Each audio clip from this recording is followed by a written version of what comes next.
Bueno, estamos recibiendo en esta tarde a Mario Vergara, precandidato a la presidencia por el Frente Amplio. Buenas tardes y bienvenido, primero que nada. Bueno, es un gusto estar aquí en Piriápolis con ustedes y con la audiencia.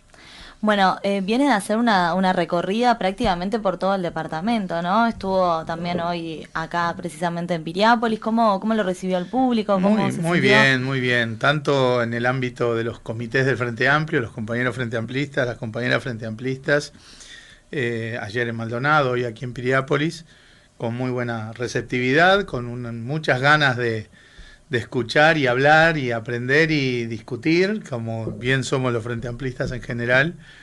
Creo que ha sido como bien recibida esta propuesta de participar y de darle también contenido a la competencia interna en el Frente Amplio de cara a la candidatura presidencial.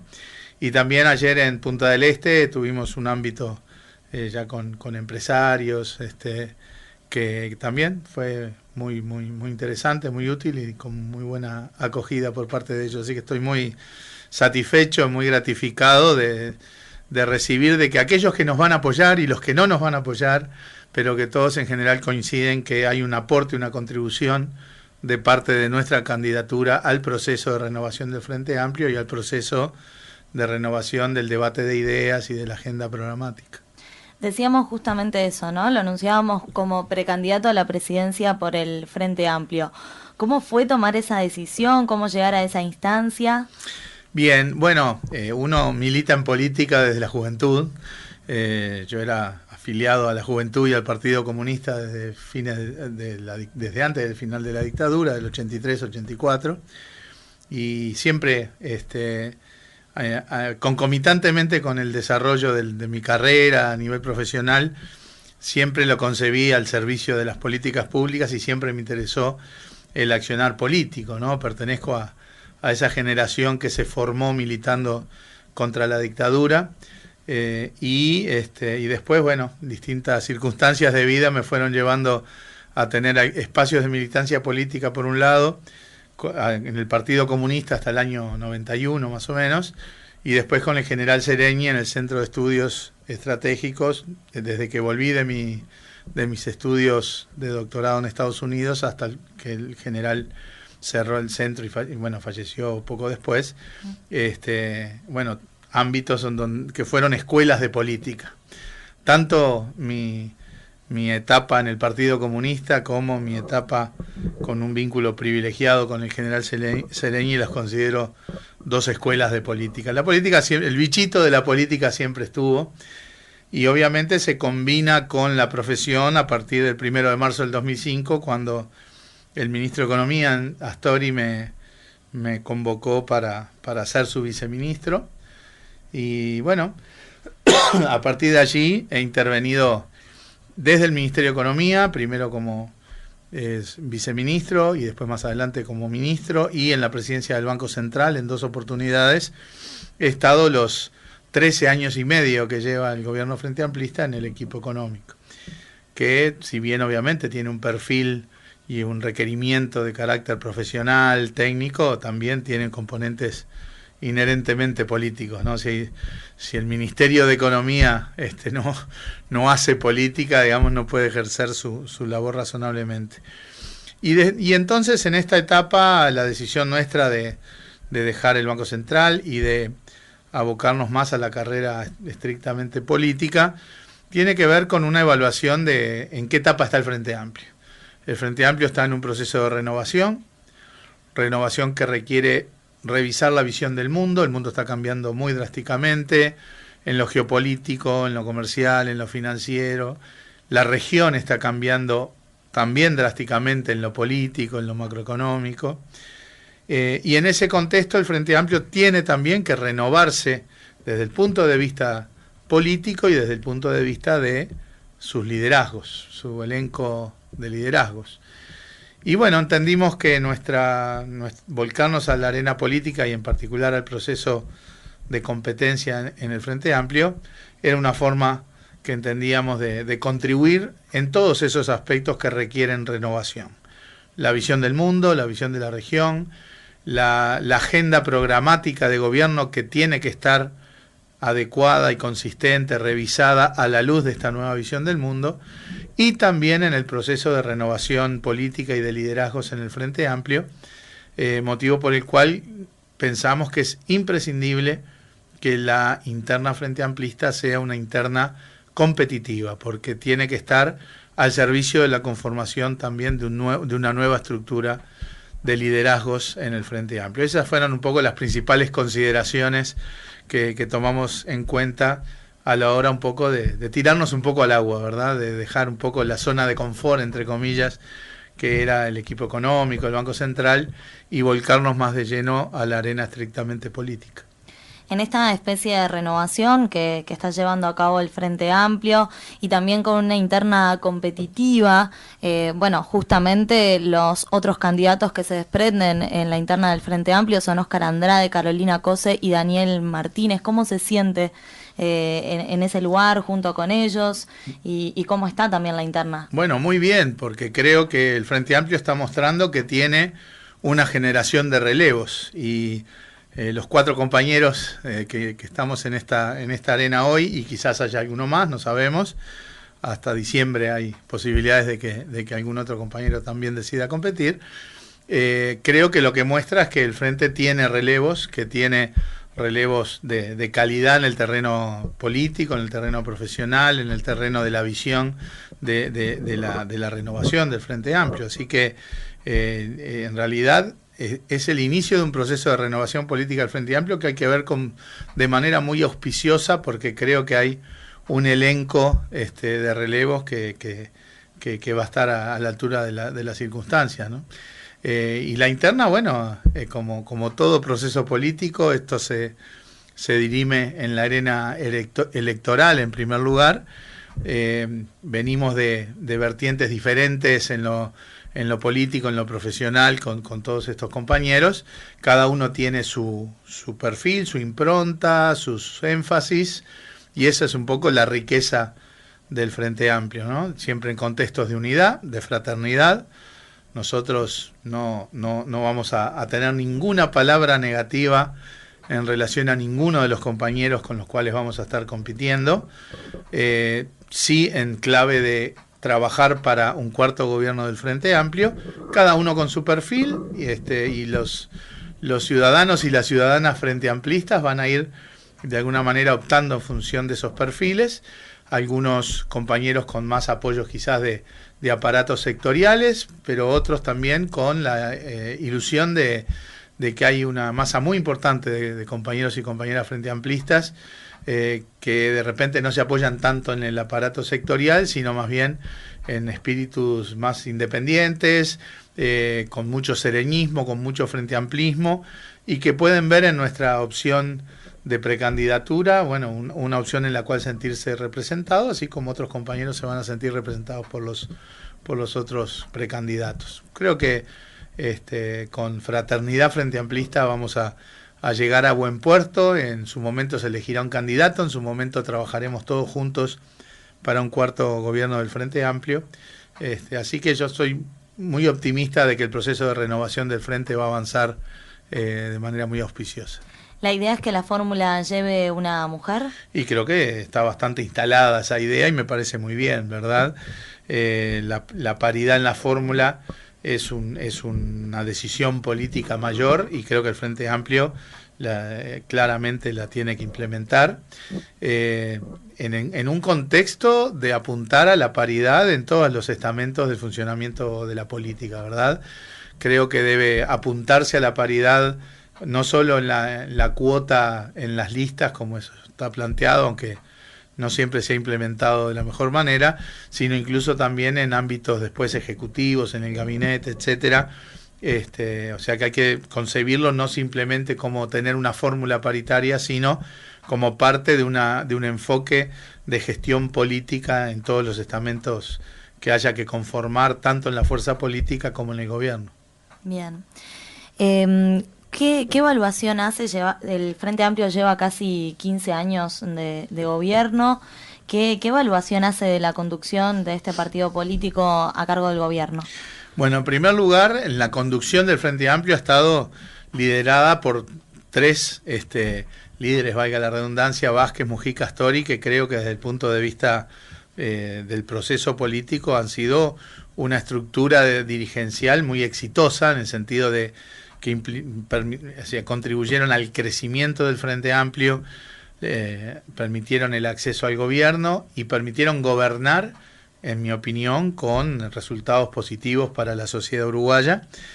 Por lo tanto, desde el punto de vista intergeneracional, debo decir que el desafío de la renovación tiene la vara muy alta para estar a la altura de las circunstancias. Eso es un reconocimiento que creo que es imprescindible hacer. Los gobiernos frente amplistas han desarrollado, en base a una visión del mundo de principios de siglo, en base a una agenda propuesta a partir del 1 de marzo del 2005, un conjunto de transformaciones estructurales en múltiples áreas, una agenda integral de reformas estructurales que en general, creo yo, han tenido resultados positivos en términos de bienestar, en términos de equidad, y que, bueno, como toda agenda que se implementa en todos estos años, no es completa, no es perfecta, ¿verdad? O sea, hay cosas que no se han podido avanzar, hay cosas que uno tiene que mirarlos con un espíritu autocrítico, ¿verdad? Pero sin duda, a la hora de pasar raya y evaluar lo hecho, creo que los gobiernos del Frente Amplio le han hecho muy bien al Uruguay, le han hecho muy bien a los uruguayos, las uruguayas, en términos, reitero, de bienestar, y también en equidad, tanto en la equidad efectiva de resultados como en la equidad de oportunidades. O sea que nuestro perfil en ese sentido es de reivindicar lo hecho por el Frente Amplio en estos gobiernos, en ese entendido de que ha tenido buenos resultados en general, pero también con el enfoque de que hay cosas que no se han podido avanzar con la profundidad que uno hubiera esperado. Reitero, ninguna agenda política en ninguna parte del mundo se implementa de manera perfecta y completa, porque en el fondo es fruto de procesos políticos hechos por seres humanos en contextos democráticos. Pero básicamente yo tengo una evaluación muy positiva. Dicho esto, también entendemos que la agenda de gobierno tiene que reformularse de manera bastante sustancial, porque el mundo está cambiando de manera drástica, tanto a nivel geopolítico, como es las relaciones de Estados Unidos y China, y las guerras comerciales y las guerras de monedas y los temas en Europa, como lo que está cambiando la región, con la reversión de las orientaciones de los gobiernos, con la situación estrictamente regional en el terreno macroeconómico y político muy preocupante en Argentina y Brasil. Bueno, el Uruguay, que aún navega razonablemente, justamente en función de las políticas seguidas, creo que hay que, y además también con una dinámica tecnológica que atraviesa todas las dimensiones de la producción, de la vida social, de la vida personal de todo el mundo. Eso obliga a revisar políticas, a redefinir una agenda de políticas públicas que dé respuestas a los desafíos que presenta este nuevo mundo. Ya no podemos seguir un poco con la lógica de una visión del mundo de principio de siglo, sino que tenemos que renovar esta visión del mundo y, por lo tanto, en consecuencia, redefinir la agenda de políticas públicas, reitero, que dé respuesta a los problemas de hoy, a los que se asocian a este nuevo mundo incierto, volátil, inestable, a una región que está en condiciones realmente muy preocupantes, y a una dinámica tecnológica que ya está teniendo impactos tanto en términos de oportunidades como en términos de desafíos muy relevantes en la producción, en el comercio, en la distribución, en el empleo, en la educación que se necesita, en la vida social, en las relaciones laborales y en las las relaciones interpersonales. Yéndonos a hablar de política, y algo estaba mencionando, ¿cuál es la situación actual económica del Uruguay? Bueno, el Uruguay, a pesar del contexto global de enfriamiento de muchos mercados, de los precios internacionales, de las disputas comerciales, esta guerra comercial que lideran, digamos, Estados Unidos y China, que de alguna manera genera obstáculos al comercio, con mercados que se han enfriado, crecimiento global que ha caído. Bueno, el Uruguay, y con la región, desastrosa desde el punto de vista macroeconómico que tenemos, Argentina cayendo, Brasil que cayó durante varios años, con desequilibrios macroeconómicos muy importantes en lo fiscal, en lo inflacionario, en lo comercial, en lo social, con Argentina con altos niveles de pobreza. Bueno, a pesar de eso, Uruguay continúa creciendo, la economía uruguaya continúa creciendo, no a las tasas del 5, 6, 7% que tuvimos durante casi una década, pero crecer en este contexto a tasas del 2, 2,5, 3%, que es lo que está sucediendo hoy, no es una mala noticia. Uruguay depende menos de la región que antes, pero igual se ve afectada por lo que pasa en la región, ha diversificado sus intereses comerciales, financieros, de inversiones en el mundo, y eso es lo que permite que el desastre que es la región hoy no nos arrastre de manera tan dramática como sucedía en el pasado. Entonces, tenemos sí una plataforma macroeconómica sólida, una fortaleza financiera que nos permite navegar razonablemente en este contexto de incertidumbre y volatilidad, crecimiento económico a tasa decente, digamos, pero con desafíos. Tenemos desafíos en el terreno fiscal, sin duda hay que reducir el déficit tal como el gobierno plantea, al menos en 1,5 puntos del producto. Tenemos el desafío de reactivar el proceso de inversiones, que había llegado a picos históricos hace 3, 4 años y ahora se ha enfriado un poco. Tenemos el desafío del empleo, asociado sí a una economía que crece más despacio, pero también a esta dinámica tecnológica que mencionábamos. Y también desafíos estructurales que tienen que ver, por ejemplo, con la educación y con la seguridad, que tenemos que afrontar como problemáticas especiales que son parte de la preocupación de la gente, y que si bien creo yo se han hecho cosas y se han avanzado cosas, siguen siendo desafíos relevantes, ¿verdad? Por razones diferentes, pero siguen estando en el centro de la agenda política para el próximo gobierno, ¿no? ¿Está de acuerdo entonces que el próximo gobierno tendría que hacerse un ajuste? No. Nosotros lo que planteamos es que hay que hacer una adecuación en el terreno de las cuentas públicas.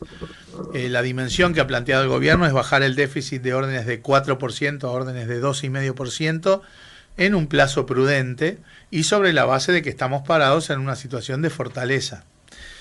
A eso yo no le llamo un ajuste fiscal. Ajuste fiscal, los uruguayos saben lo que significa.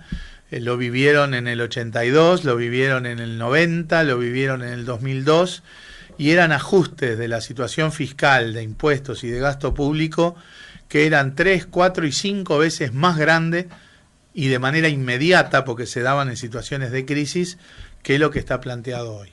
Sí creo que es imprescindible la adecuación fiscal, porque si uno durante muchos años gasta más de lo que le ingresa, la única forma en que eso se sostiene es endeudándose. Y hay límites para el endeudamiento. Nosotros tenemos que evitar entrar en una zona de endeudamiento más preocupante, y eso pasa por adecuar los resultados fiscales, pero no parados desde el dramatismo, sino desde el desafío de reducir el déficit fiscal en los años que el gobierno se lo planteó a niveles del 2,5%. Pero ni por asomo le llamo a eso ajuste fiscal. Y nosotros en eso somos consistentes, decimos que hay que hacer eso y es de esas características. Hemos escuchado desde la oposición que gane quien gane el gobierno próximo, este gobierno le iba a dejar un hierro caliente, y que gane quien gane había que hacer un ajuste fiscal, y ahora parece que lo que plantean es que ellos no van a hacer un ajuste fiscal. Es un poco curioso pedir el apoyo popular, el apoyo electoral, pedir el voto diciendo que hay que hacer algo, pero que ellos no lo van a hacer.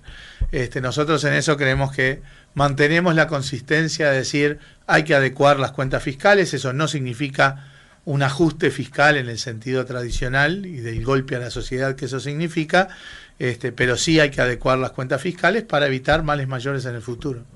Hablaba un poco de la situación económica de la región y de cómo Uruguay está planteado frente a lo que sucede en Argentina, a lo que sucede en Brasil. ¿Por cuánto más Uruguay puede aguantar esta situación? Bueno, los economistas hablamos un poco en estos términos, de cuán expuestos estamos al riesgo regional. Toda la vida vivimos en esta región, no nos podemos mudar, ni nos queremos mudar, pero es una región que históricamente ha sido volátil, no ha tenido la capacidad de consistentemente tener procesos de crecimiento y desarrollo sin caer en situaciones críticas a cada rato. Ahora, en el pasado teníamos una exposición mucho más alta al riesgo regional. ¿Por qué? Porque le vendíamos mucho a la región, o sea, la mitad de los bienes que exportábamos eran Argentina y Brasil. A Argentina iba el 25% de lo que exportábamos. En el terreno financiero teníamos mecanismos de contagio muy graves. El 40% de los depósitos en Uruguay era de argentinos. El 20% de los créditos que daban los bancos uruguayos era argentinos. Ese fue el foco de contagio que tuvimos en 2002. Los ingresos por turismo, el 85% dependía de Argentina. En fin, esa era la situación previa a la crisis del 2002. Y de alguna manera explica también por qué las circunstancias de Argentina contribuyeron al desastre de la crisis en 2002. Hoy lo que está pasando en Argentina y Brasil es tan grave como lo del 2001, y sin embargo los impactos sobre la economía y la sociedad uruguaya son incomparablemente menores. Uno no puede decir que impactos no hay porque sería absurdo, pero ni se compara con lo que eran los impactos en el pasado. Y entre otras cosas porque en los gobiernos frente amplistas se ha desarrollado una estrategia consciente de diversificar los intereses de Uruguay en el mundo. Hoy le exportamos a más de 150 países y las exportaciones de bienes a Argentina, que antes eran el 25%, ahora nos llegan al 5%. En materia financiera, los depósitos de argentinos hoy en el sistema uruguayo son de entornos del 5%, antes eran el 40%. Por lo tanto, y los créditos que antes eran el 20%, ahora son básicamente cero. O sea, por el canal financiero no hay mecanismos de contagio. El turismo sigue siendo un factor relevante, los argentinos siguen siendo nuestro principal mercado en materia turística, igual menor que antes era el 85% de los ingresos, ahora son el 66% por ahí. En un contexto donde el número de turistas en Uruguay había crecido exponencialmente, ¿verdad? Hace 10, 12 años no llegábamos a los 2 millones de turistas, ahora estamos en órdenes de 4 millones. De 3 a 4 millones de turistas pasamos en los últimos 3 años. O sea que si bien va a haber un impacto en el turismo en este año por la situación argentina, a lo cual el gobierno ya está reaccionando porque bajó impuestos, también el sector privado tendrá que reaccionar quizás bajando precios, ¿no? Y aun cuando haya una reducción en el número de turistas argentinos que vengan, bueno, eso hay que tomarlo en consideración, pero no desde el dramatismo, ¿verdad? Por lo que decía recién, aumentamos 1 millón de turistas en los últimos 3 años, por lo tanto, una reducción de turistas este año tampoco nos coloca en una situación dramática. Pero entonces, a lo que voy con esto es que todos los mecanismos de contagio y de problemas que daba la región al Uruguay hace algunos años se han mitigado, se han reducido, porque hubo una estrategia de mitigar esa vulnerabilidad. Y es lo que estamos viviendo, ¿verdad?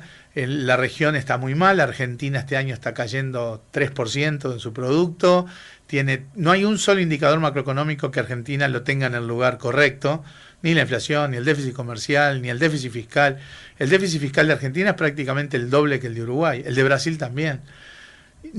Argentina no tenía nada de fortaleza financiera y por eso tuvo que ir a buscar la plata al Fondo Monetario.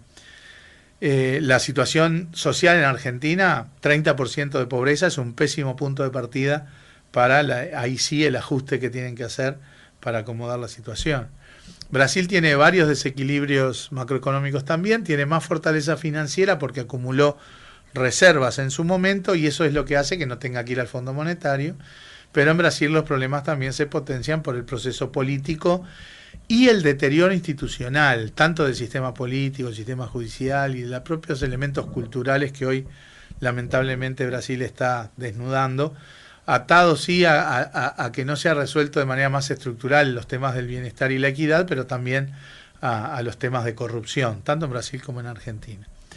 Por lo tanto, el panorama regional es muy feo y aún así el Uruguay navega razonablemente. La fortaleza financiera de Uruguay es alta, la diversificación de intereses en el mundo de Uruguay también ayuda mucho. Por lo tanto, yo creo que en la medida que nosotros vayamos corrigiendo un poco la situación fiscal, como decíamos hoy, y entendamos los temas del empleo, pero sobre todo ahí el desafío viene más de la dinámica tecnológica, creo que podemos seguir navegando razonablemente, porque en algún momento la situación regional también va a tener que ir acomodándose.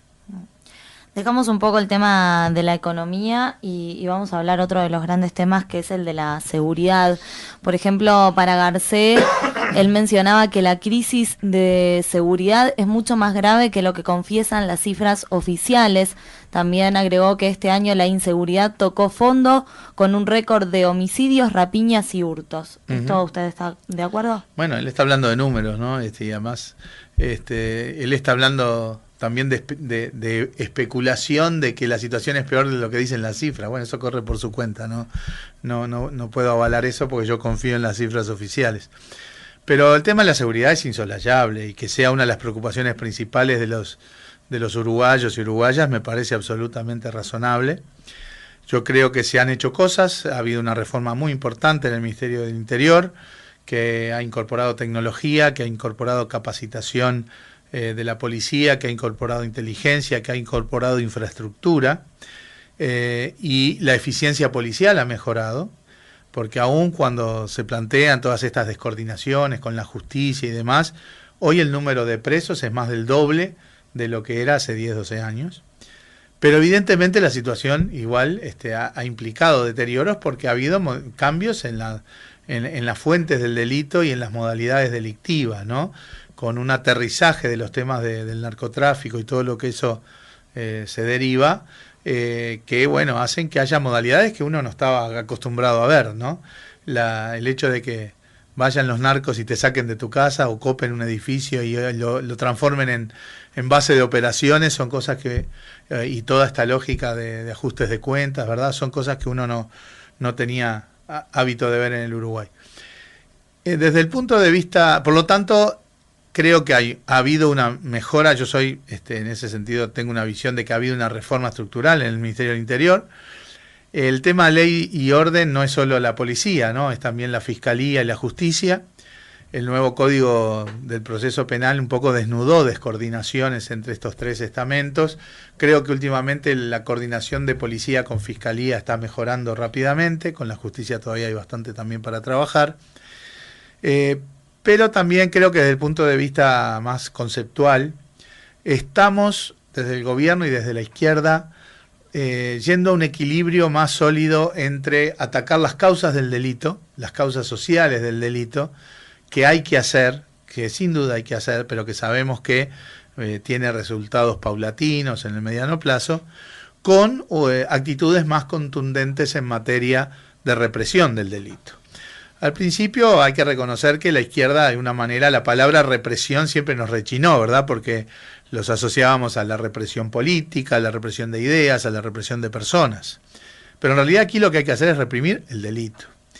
Y en ese sentido yo creo que las orientaciones en los últimos tiempos, y sobre todo el accionar del Ministerio del Interior y las fiscalías en el último mes y medio, van en la dirección correcta, es decir, de tomar acciones más decididas, marcando con más claridad los límites y la intolerancia a estas figuras delictivas, marcando con más claridad la necesidad de la represión inmediata del delito, ¿verdad?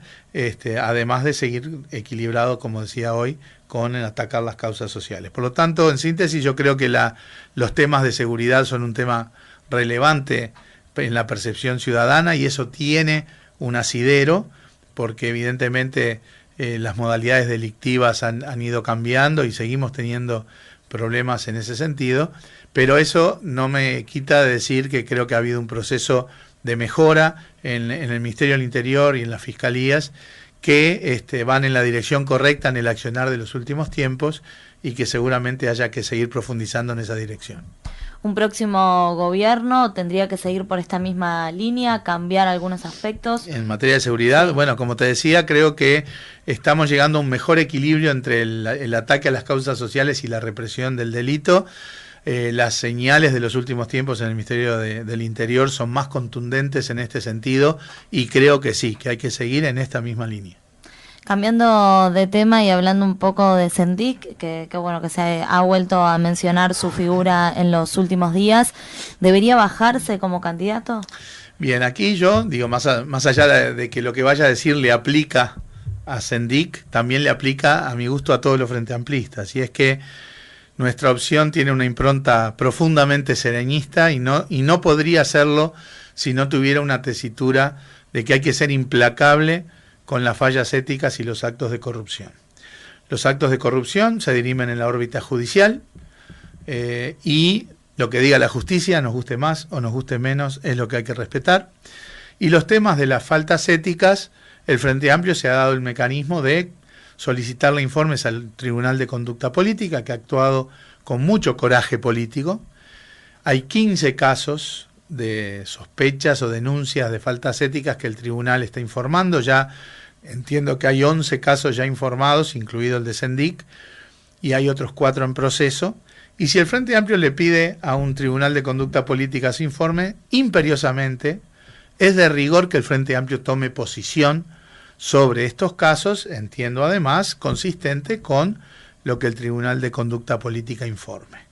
Por lo tanto, en los casos en que el Tribunal de Conducta Política informe la presencia de faltas éticas de cierta gravedad, yo creo que el Frente Amplio tiene que actuar en consecuencia, sancionar en cada caso, y si se tiene que llegar a la inhabilitación de los compañeros para actuar en el proceso político bajo el paraguas del Frente Amplio, debemos tomar ese tipo de decisiones. Eso en cuanto a la postura que debe tomar el Frente Amplio como fuerza política. Después, en el terreno personal, esto de las decisiones personales, y esto también creo que le rige desde mi perspectiva a todos los compañeros frente amplistas, incluidos a nosotros mismos, yo reivindico el Frente Amplio como una construcción colectiva. De hecho, es la construcción política colectiva más importante del último siglo en el Uruguay. Y por lo tanto, todas las aspiraciones personales son legítimas, pero cuando uno siente que su accionar, más que contribuir a la construcción colectiva, la daña, bueno, uno tiene que dejar sus aspiraciones personales de lado. Cambiando de tema, este próximo domingo serán las elecciones en Brasil. Todo indica que el ganador sería Bolsonaro. ¿Qué sucede con Uruguay o qué pasa en la región si se da que Bolsonaro es el próximo presidente de Brasil?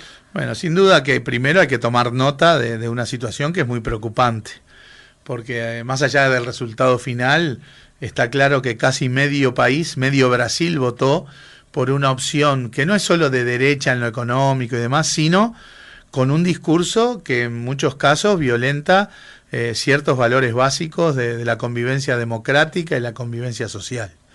En ese sentido, nos preocupa y mucho. Por otro lado, en un terreno ya de las relaciones que son relevantes para Uruguay, no tenemos muy claro cuál va a ser la tesitura de un gobierno de Bolsonaro, por ejemplo, con respecto al Mercosur. Algunas señales que ha dado podrían inducir a pensar que él va a tener tratamientos privilegiados con los países con los que comparte su visión ideológica. Y eso no solamente no es consistente con un funcionamiento sano del Mercosur, sino que lo debemos de ver con profunda preocupación. Por lo tanto, hay mucha incógnita, mucha incertidumbre de qué significa un gobierno de Bolsonaro en el terreno de las relaciones internacionales, de las relaciones comerciales, de las relaciones dentro del Mercosur. Hay que ver esto con mucha alerta y sin perjuicio de lo que decía recién, ¿no? Evidentemente uno tiene que tomar nota de por qué la sociedad brasileña termina apoyando una opción política con estas características, porque si hay algo que no queremos en Uruguay es que eso suceda, ¿no? Antes de finalizar, ¿por qué Uruguay necesita un cuarto gobierno del Frente Amplio? Bueno, yo creo que el Frente Amplio en sus 2 gobiernos y medio, casi 3, ha mostrado que ha cambiado el país, que ha desarrollado un conjunto muy importante de reformas estructurales en áreas relevantes, que van desde el funcionamiento del Estado asociado a lo tributario, al gasto público, al manejo de la deuda, como a las políticas sociales, como a las relaciones laborales, como el funcionamiento de los mercados, la promoción de inversiones, la competencia, la bancarrota, la innovación, la asistencia a las pequeñas y medianas empresas, como a las cuestiones también del funcionamiento institucional, el impulso a la transparencia, a las políticas en la reforma del sistema de salud, en el proceso de vivienda, etcétera. O sea, el Frente Amplio ha tenido un conjunto muy amplio de reformas estructurales que en general han redundado en resultados positivos para la sociedad uruguaya, han redundado en que todos los uruguayos con mayor equidad hemos tenido la capacidad de beneficiarnos del crecimiento económico. Por ejemplo, en la década del 90 había habido crecimiento económico, pero por ejemplo no había habido prácticamente crecimiento del salario real. En cambio, en los gobiernos frentistas, con la reforma en las relaciones laborales y el reequilibrio de poder entre trabajadores y empleadores, el resultado ha sido que el crecimiento económico de estos últimos 14, 15 años también ha implicado aumentos salariales en un orden similar y por lo tanto ha permitido la apropiación por parte de los trabajadores de una cuota parte del crecimiento económico. Yo creo que esas tendencias en el bienestar son fundamentales y en la equidad, que es una impronta que obviamente tiene la izquierda, que deben continuar y que deben continuar la orientación de gobierno que el Frente Amplio tiene. Pero además, en el entendido de lo que decía hace un rato, que es nosotros estamos viendo un cambio drástico en el mundo y sobre todo vinculado a la dinámica tecnológica y por lo tanto yo creo que el Frente Amplio está en condiciones de reformular una agenda de gobierno acorde con este nuevo mundo en el proceso de renovación que el Frente Amplio está viviendo. O sea que yo creo que vamos a trabajar duro desde la interna y desde la nacional y eventualmente desde un balotaje para que haya un cuarto gobierno del Frente Amplio, porque estamos convencidos que es lo mejor que le puede pasar a los uruguayos y a las uruguayas. ¿Cómo continúa su actividad? Muy agitadamente, tenemos una agenda de medios, de reuniones organizativas y de reuniones con los compañeros en los comités, muy intensa. Y la verdad que es una actividad fantástica, ¿no? Porque el diálogo permanente con la gente, que te transmite sus preocupaciones, que te transmite sus ideas, es lo que nos ayuda a nosotros también a moldear nuestra visión de cómo está realmente el Uruguay y de qué urgencias y qué prioridades tenemos que tener en la formulación política. Mario Vergara, ha sido un placer recibirlo en esta tarde y bueno, estamos a las órdenes. Muchísimas gracias, un gusto y en cualquier momento nos seguimos viendo.